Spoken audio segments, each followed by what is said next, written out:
మనం ఏం చేస్తున్నాము అనేటటువంటి ప్రతి పనిని పరమాత్మ స్వరూపంగా తెలుసుకుంటూ ఉంటాడు.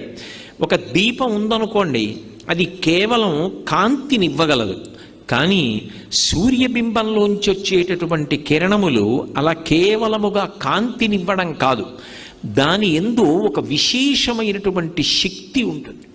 ఆ శక్తిని ఋషులు గమనించారు.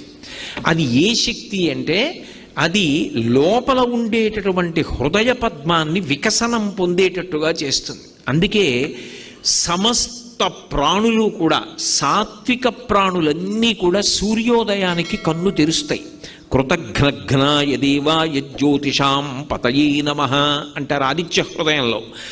పరబ్రహ్మస్వరూపమైనటువంటి సూర్యుడు ఆకాశంలో ఉదయించేటప్పటికీ తత్పూర్వము లేచి ఎవడు ఆయనకి స్వాగతం పలకడో, ఎవరు ఆయనకి నమస్కారం చెయ్యడో